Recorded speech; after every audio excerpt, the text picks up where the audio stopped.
It's finally time to meet up with everyone! Paimon even dreamt of making the film last night. If Paimon remembers right, we're meeting at Hotel de Bourg. Let's get going!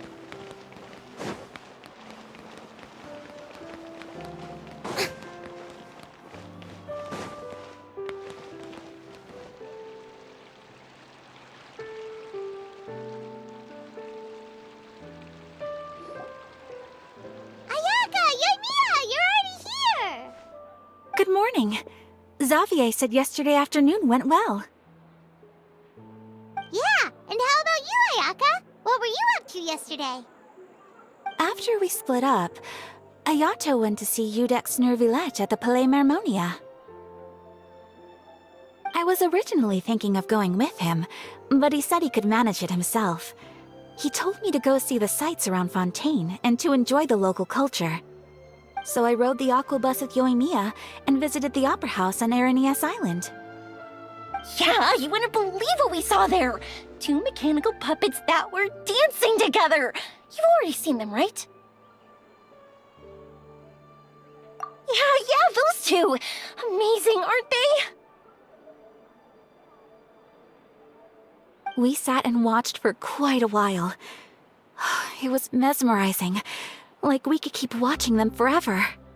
Oh, it was the same for us the first time we saw them, too! Afterwards, we went swimming at the beach! Well, diving, to be exact. It was the first time I ever breathed underwater! I held Ayaka's hand and we counted down together. 3, 2, 1, and then splash! We were beneath the waves. Rely on the ocean's self-reliability.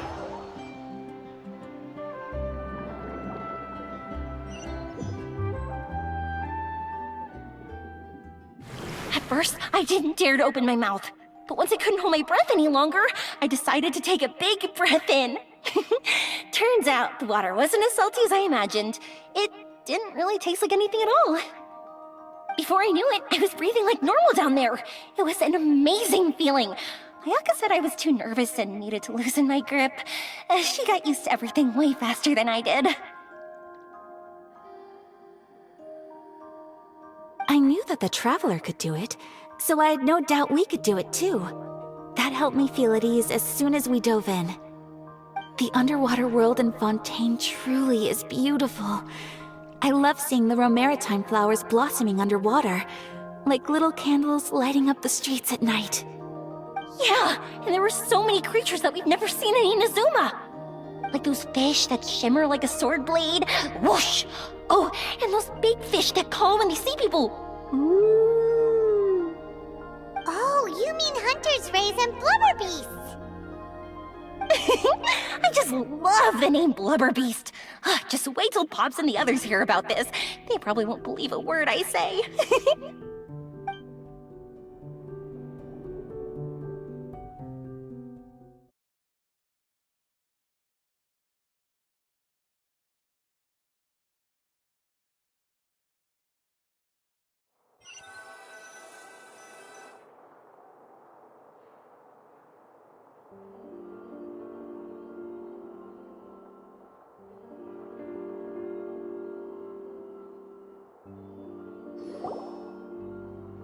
Yoimiya was down there for quite a while. It was dark before we finally rode the aqua bus back to the city. I figured she'd want to sleep in today. Yeah, even I was worried that I wouldn't be able to get up. I still felt like I was drifting in the waves when I went to sleep last night. But as soon as I woke up today, I remembered that we'd all be shooting a film together, and I was ready to go. Speaking of the film, where's everybody else? My brother and Xavier were speaking to the restaurant owner about using the place as a filming location. They should be here soon. As for the others, We're here. Please excuse my tardiness. I just finished the Special Patrol's 6-mile morning jog. Wait, 6 miles? I'm so tired. I heard you all chatting, so I decided to come down. I sure could use some of that endless energy everyone else has. Good morning, everyone. Morning. Can someone fetch me a cup of coffee? More milk, hold the sugar. Sure, I'd be happy to do that for you. No, you can't go anywhere. Please, have a seat over here so I can get started on your makeup. The last thing I want is coffee stains on my costumes. I can get the coffee. It's the perfect job for an assistant.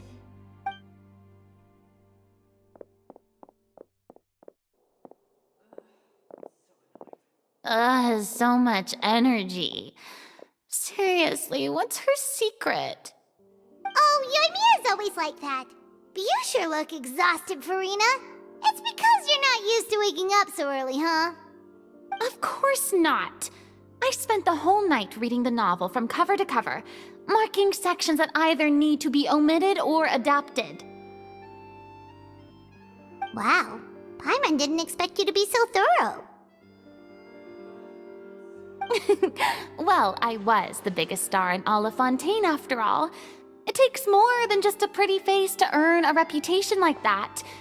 I know how to get serious when the situation calls for it. I went all out when I was acting as an Archon, so why wouldn't I do the same for my own life? Here's your coffee, Director Farina.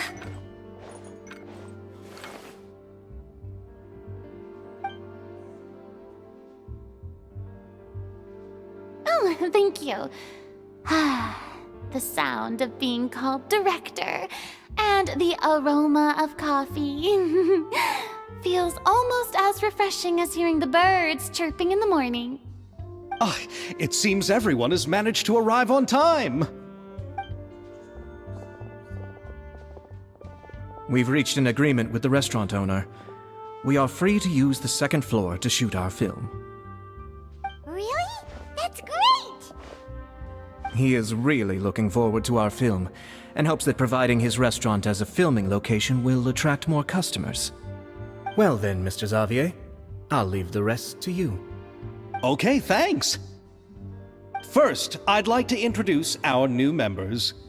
This is our prop manager, Veronique. She'll be in charge of all the film's props and items. And this is Bonneau, our lighting technician. He'll be in charge of lighting and illumination to set up each scene's atmosphere. Wow, sure feels like we have some real professionals joining the crew now. First of all, please allow me to first express my sincerest gratitude to everyone in the crew. When my investor informed me yesterday that he wouldn't be able to provide the funds, I really thought that this was the nail in the coffin for this film. I had no idea that I'd find so many people willing to help me on such short notice. Thank you. Thank you all from the bottom of my heart. No need to be so cordial, Mr. Xavier. We're all honored to be a part of this. Your works made a profound impression on me when I saw them back in Inazuma. I am sure that someday, this film will be remembered as a prime example of cultural exchange between Fontaine and Inazuma. Yes, the story is the reason I agreed to join. I can't bear to even imagine what this film would look like without the very best director. Anyway, I would like to make a promise to everyone that as the producer of this film, I'll do whatever I can to ensure that everything goes as smoothly as possible. This is not just my film. It also embodies the thoughts and feelings of every person here, as well as the endless effort we are about to pour into it. So, without further ado, the Two Musketeers will officially begin filming now! You may take it from here, Director Farina. All right, listen up, everyone.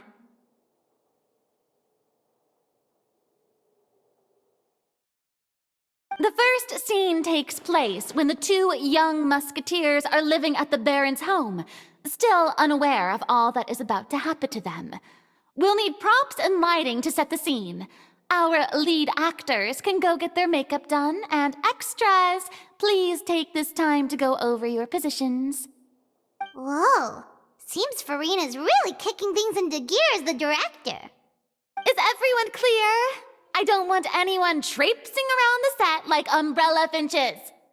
All right, cameras will start rolling as soon as the set is ready. Let's make a film that'll make some serious waves in Fontaine. Not the kind of waves that drown people. I mean, the good kind of waves. Seems like she's still a bit traumatized by that. Anyway, let's go see if there's anything we can do to help.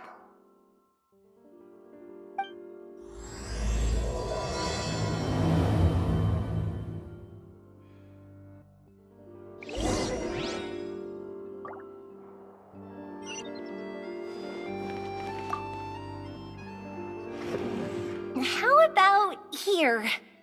A little more to the left. You got it. Hey, Mia, do you need a hand? No, I'm fine. You know, doing the lighting is kind of like designing a fireworks show. It's interesting to imagine what kind of atmosphere the lights will create. I heard that the Traveler will be operating the camera and Paimon will be the clapper loader, right? Those roles are just perfect for the two of you. Really? Is that because it'll be easy for Paimon to hold the clapperboard while flying? Well, sure, there's that, but that's not exactly what I meant. I just think that after all your journeys together, you two must have developed a super close bond and just naturally know how to work with each other. If I'm not mistaken, the director will want the cameras rolling as soon as the clapperboard goes clack. Oh, I see! It's amazing to see the magic behind filmmaking. Yumiya, we need lights over there too. Oh, on it! I've got to get back to work. Chat with you later. Oh, it's exciting to see so many people working together to bring the film to life.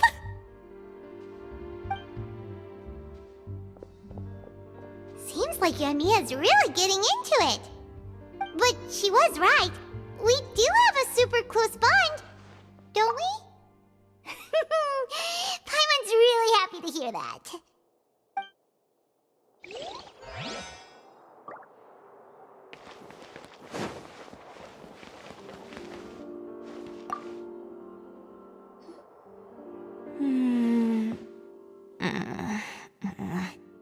Ayaka has mentioned you to me before. She said that you two were great friends when you were kids. No talking. I'm thinking about how to do your eyeshadow. Ah, yes. To help me really look the part. To achieve a more young and naive look for this scene. Are you saying the wrinkles around my eyes are too deep? You just have too much of a calculating look in your eyes. You sure don't mince your words. It seems you really haven't changed much. Quiet.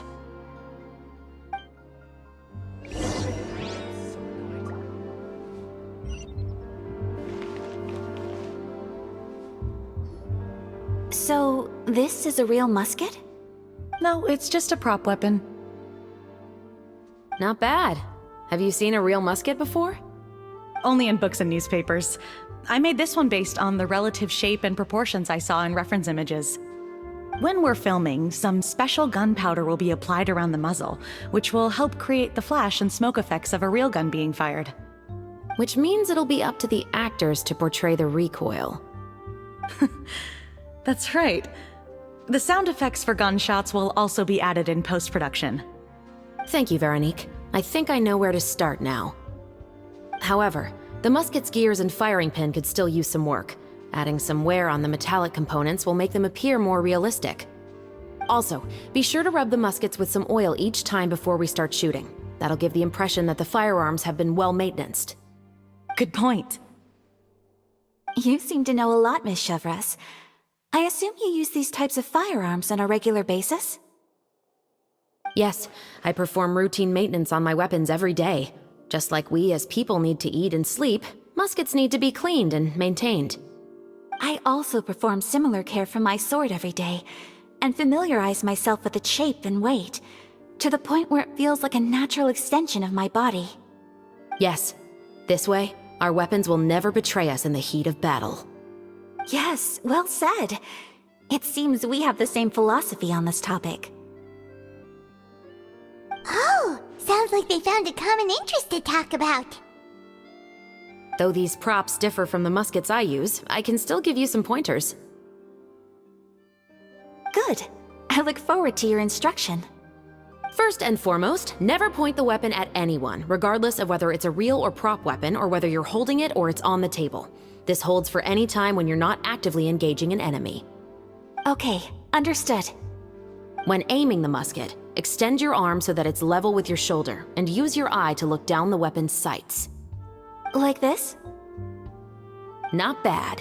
Now, try saying your lines. This is the end of the road for you. Good. Now turn your body a little. That way, you'll give your enemy less of a target to work with. And relax your shoulders. Here, allow me to demonstrate. This is the end of the road for you. Huh. Excuse me, Miss Chiori.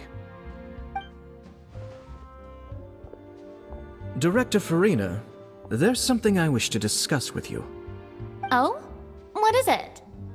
Like this? Yes, much better. What do you think? I do see your point. But are you sure you wish to do this? I believe it would be most fitting. Well, if you insist. All right, I understand. Miss Ayaka, Miss Chevres, could the two of you please come over here? Huh?